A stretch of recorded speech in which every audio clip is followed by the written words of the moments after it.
Assalamualaikum warahmatullahi wabarakatuh. Ketemu lagi di channel ini yang sudah pasti kalian tunggu-tunggu, Opung SG Channel. Ternyata ada beberapa artis dan selebritis pria Indonesia yang mengaku punya pengalaman mistis pernah melihat atau bertemu dengan hantu. Bahkan satu di antara 5 aktor terkenal tanah air berikut ini mengaku dengan jujur kalau dirinya pernah merasakan diperkaos oleh hantu perempuan yang selalu mengikutinya.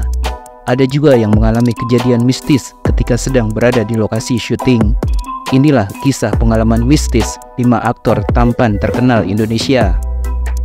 1. Vino G. Bastian. Aktor Vino G. Bastian mengaku pernah mengalami kejadian mistis saat membintangi film Warkop DKI Reborn. Seperti diketahui, 2 pemain utama dari Warkop DKI, yakni Dono dan Kasino, telah tiada. Ketika menjelang perilisan film Warkop DKI Reborn, Vino G. Bastian sempat berziarah kubur ke makam almarhum Kasino di Taman Pemakaman Umum atau TPU Giritama, Bojong Tonjong, Bogor, Jawa Barat. Saat sedang berziarah itulah Vino G. Bastian menceritakan kejadian mistis yang ia alami saat syuting film tersebut. Percaya nggak percaya sih, pernah ada beberapa kejadian mistis. Astradanya yang bilang, saya di mobil jeep lagi syuting, nunggu Anggi sutradara bilang action. Terus si Astrada ini bilang, Mas Vino mirip ya sama Om Kas, ungkap Vino G. Bastian. Mendapat komentar seperti itu dari sang Astrada, Vino jadi merasa heran. Lalu ia pun mencoba mengkonfirmasi lagi. Akhirnya Vino mendapatkan jawaban yang sungguh mengejutkan tentang adanya penampakan almarhum Kasino yang posisinya tepat berada di belakangnya. Kok tahu mirip? Emang lu pernah ketemu? Dijawab, iya ada tuh Om Kas duduk di belakang. Kita langsung nengok. Om izin ya Om, cuma ya ambil positifnya aja. Almarhum bahagia ada yang mau terusin karya dia, ujar Vino G. Bastian. 2. Aliando Syarif. Pengalaman horor juga pernah dialami langsung oleh aktor Aliando Syarif saat sedang melakukan proses syuting untuk film layar lebar berjudul Indigo yang dibintanginya bersama Amanda Manopo. Aliando Syarif bercerita ia bersama para pemain lainnya menjalani proses syuting film tersebut saat bulan Ramadan. Aktor yang namanya langsung melambung usai membintangi sinetron Ganteng-Ganteng Serigala ini mengaku sama sekali tak menyangka bakal mengalami kejadian horor di bulan Ramadan. Kita syuting pas puasa, harusnya hantu nggak ada kan? Tapi percayalah, jin itu ada. Gue disentuh loh, dipegang kaki gue sama jin. Bulan puasa loh ini, kan harusnya nggak ada yang namanya hantu. Beneran kaki gue dipegang, kayak dicolek gitu, ungkap Aliando Syarif menceritakan kisah mistis yang dialaminya saat ditemui di studio Trans TV Tendean, Jakarta Selatan pada Rabu 18 Oktober 2023. Aliando pun kemudian menceritakan kronologi lengkapnya tentang bagaimana dirinya bisa mengalami kejadian horor tersebut. Jadi kakaknya Amanda Manopo itu bawa anjing namanya Kola. Nah gue suka banget main sama anjingnya. Nah pas gue lagi ngobrol sama salah satu cast, gue rasa anjingnya mainin kaki gue. Gue bilang, Kola, Kola, Kola. Nah cast itu ngomong, apaan sih orang Kola tidur? Jelas Aliando Syarif. Mengetahui hal itu, Aliando Syarif sontak langsung kaget dan ia seperti tidak percaya dengan apa yang dialaminya. Gue langsung kaget, yang tadi sentuh kaki gue siapa? Ternyata emang kosong, gak ada apapun, tutur Aliando. Bukan sekali itu saja, sebelumnya Aliando Syarif juga mengaku pernah mengalami sendiri kejadian horor, di mana dirinya melihat asap yang berbentuk seperti orang sedang sholat. Namun bentuk asap tersebut tidak berubah, walaupun ada angin yang berhembus di sekitarnya. Sebelumnya pernah lihat, itu cuma berupa asap. Kalau asap kena angin kemana-mana, tapi ini asapnya utuh, tapi bentukannya kayak orang lagi sholat, jelas Aliando. Hingga saat ini, Aliando Syarif mengaku belum bisa memahami maksud dari kejadian-kejadian horor yang dialaminya. Ia juga belum mendapatkan penjelasan tentang apa yang sudah dilihatnya pada saat itu. Entah itu fenomena atau apa, gue nggak ngerti, pungkasnya.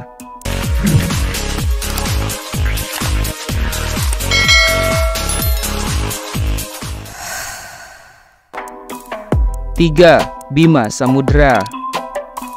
Kejadian menyeramkan juga pernah dialami oleh aktor tampan yang kini sudah melebarkan sayap karirnya hingga ke Malaysia, Bima Samudra, ketika sedang menjalani syuting film layar lebar yang dibintanginya berjudul Nightmare Side, The Movie.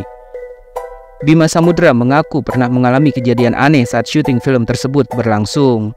Kejadian aneh ada pas stek parkir, mobil tiba-tiba berhenti, nggak bisa nyala, padahal aki dan bensin udah full. Kebetulan make up talent dan yang jadi hantunya bisa melihat yang goib. Mereka berdua ngomong kalau di mobil itu ada yang nungguin, satu di atas, satu di dalam mobil, satu di bawah mobil nahan mobil itu.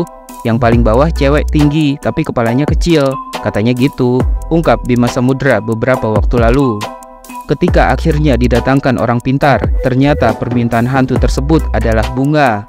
Akhirnya dicarilah bunga-bunga yang diminta hantu itu oleh para kru. Nah, mereka minta bunga macam-macam. Alhasil kru beli bungalah ke Jalan Wastu Kencana. Kita bertiga disuruh ke tempat kita syuting.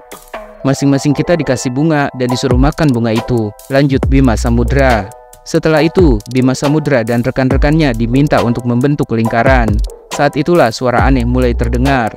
Namun setelah semuanya berdoa bersama, mobil itu pun akhirnya bisa dinyalakan lagi, meskipun proses syuting terpaksa ditunda keesokan harinya. Kita bikin lingkaran, di situ benar-benar ada suara aneh yang baru gua alamin pas saat itu.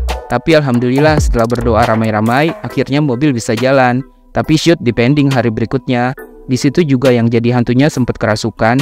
Jelasnya, meskipun sudah mengalami dan melihat kejadian mistis di depan matanya, Bima Samudra mengaku tidak kapok untuk bermain lagi di film bergenre horor. Bima Samudra mengaku malah menjadi semakin tertantang. Setelah kejadian itu nggak ada kata kapok buat main film horor, malah pingin lagi. Tapi pingin juga peranin karakter yang bisa bikin orang nangis tentunya, pungkasnya. 4. Randy Pangalila. Aktor tampan bertubuh atletis Randy Pangalila menjadi salah satu artis yang juga pernah mengalami diganggu oleh makhluk halus, di mana gangguan hantu yang dirasakannya cukup parah. Pengalaman mistis itu dialami oleh Randy Pangalila saat pertama kali dirinya pindah ke Jakarta bersama sang paman. Ketika itu, Randy Pangalila ternyata menempati sebuah rumah yang angker. Dulu awal karir itu gue pindah ke Jakarta dari Surabaya, terus kontrak rumah berdua sama om gue. Nah, rumahnya itu angker. Di sebelah rumah gue ada rumah yang udah lama nggak ditempatin. Terus depan rumah gue ada pembantu yang bundir dan sempat dipasang polis lain, ungkap Randy Pangalila saat menceritakan kejadian mistis yang dialaminya pada tanggal 1 Maret 2016 silam. Sejak menempati rumah itu, Randy Pangalila mengaku ia dan pamannya mengalami berbagai kejadian yang tidak wajar. Salah satunya adalah bau yang tercium tidak wajar seperti bangkai binatang pada malam hari, dan bau tersebut kemudian menghilang begitu saja jika sudah waktu subuh. Bukan hanya sekali gangguan seperti ini dialami oleh bintang film Sri Asih ini. Randy Pangalila juga bercerita saat ia dan pamannya baru menempati rumah kontrakan tersebut. Sang pemilik rumah sempat mengingatkan agar jangan pernah mematikan lampu kamar mandi yang ada di lantai 2. Sang pemilik rumah sudah berterus terang mengatakan bahwa hantu yang menunggu tempat itu tidak suka jika lampunya dimatikan. Rupanya sang paman tidak percaya dengan peringatan tersebut dan dengan sengaja melanggarnya. Akibatnya terjadilah hal yang cukup mengejutkan, di mana Randy Pangalila melihat sendiri pamannya bersama dengan kasur yang ada di kontrakan itu dipindahkan oleh makhluk halus tersebut. Om gue itu nggak percaya dengan hal seperti itu, cerita hantu penunggu. Sama om gue, lampu kamar mandi lantai 2 dan lampu-lampu lainnya dimatiin, terus dia tidur. Tiba-tiba pas gue bangun, pintu rumah udah ada yang gedor-gedor, tapi posisi kunci itu di dalam, dan pintu keadaannya terkunci. Pas gue buka, ternyata om gue di luar sama kasur-kasurnya. Itu beneran terjadi loh. Tapi lucunya, om gue bukannya takut, tapi langsung masuk rumah, terus ngeliat ke lantai 2 sambil bilang, lain kali yang sopan ya. Mulai dari situ lampu nggak pernah dimatiin. Kenang Randy Pangalila. 5. Indra Permana Putra. Pengalaman mistis yang cukup mengejutkan juga pernah dialami oleh model dan aktor tampan Indra Permana Putra. Dalam sebuah wawancara bersama Emeraldi Rafael, Indra Permana Putra menceritakan pengalaman mistis pernah diperkaos oleh hantu perempuan yang kemungkinan menyukainya. Kisah nyata ini diawali ketika Indra Permana Putra masih duduk di bangku SMA. Saat itu, Indra mengaku kalau dirinya merasa sering diikuti oleh sesosok hantu perempuan di sekolahnya. Meski dirinya merasa ada yang aneh, namun pada awalnya Indra Permana Putra berusaha untuk cuek dan tidak menghiraukannya. Tapi anehnya, lama-kelamaan Indra malah menjadi sering kepikiran tentang sosok hantu perempuan tersebut, karena sudah semakin sering mengikutinya kemanapun ia pergi. Emang gak coba nanya sama orang yang bisa gitu? Tanya sang host Emeraldi Rafael pada 25 Februari 2019. Ya pengen sih, karena cukup mengganggu juga. Dan kayak apa ya, jiwa kita tuh kayak ketarik gitu, jawab Indra Permana Putra. Kalau misalkan ada orang indigo bilang hantu cewek itu suka sama lu, makanya dia ngikutin terus. Itu gimana? Tanya Emeraldi yang semakin penasaran. Ya gue nggak habis pikir sih kalau kayak gitu, tapi mungkin ada jalan keluarnya kali ya. Gimana biar gue nggak kepikiran dan nggak keganggu lagi? Jawab Indra dengan wajah bingung lalu melanjutkan ceritanya. Yang tak kalah mengejutkan, Indra Permanaputra mengaku bahwa sebenarnya ia sempat merasa seperti diperkaos oleh hantu perempuan tersebut dalam mimpinya. Namun anehnya, meskipun diperkaos, Indra mengaku dirinya malah menikmati kejadian tersebut. Jadi menyangkut hantu perempuan yang dulu sering ngikutin gue itu, dia juga sering masuk ke dalam mimpi gue. Tapi gue nggak lihat mukanya secara jelas. Yang jelas gue ngerasa itu dia. Ini mungkin sedikit gimana ya? Ungkap Indra yang merasa sedikit malu untuk melanjutkan ceritanya. Jadi gue pas bangun tidur itu, gue udah kayak mimpi basah. Ya kita kan tahu kalau misalkan cowok mengalami mimpi basah, dan gue pernah ngalamin itu juga. Tapi ini gue alami pas gue SMA, dan gue ngerasanya enak banget gitu loh. Lanjutnya sambil tersenyum. Dalam mimpi basahnya tersebut, Indra Permanaputra juga tak merasakan hal-hal yang horor atau menyeramkan. Indra hanya merasa yakin kalau hantu perempuan itu sudah memperkaosnya dan mengajaknya berhubungan intim. Tapi gue nggak ngerasain hal-hal seram atau sejenisnya. Gue cuma ngerasa gue berhubungan intim dengan perempuan itu. Pas bangun, ya udah, gue ngerasa kayak mimpi basah gitu. Gue juga nggak ngerti, tapi gue ngerasa ini ada hubungannya dengan hantu cewek yang selalu ngikutin gue waktu SMA itu. Pungkasnya.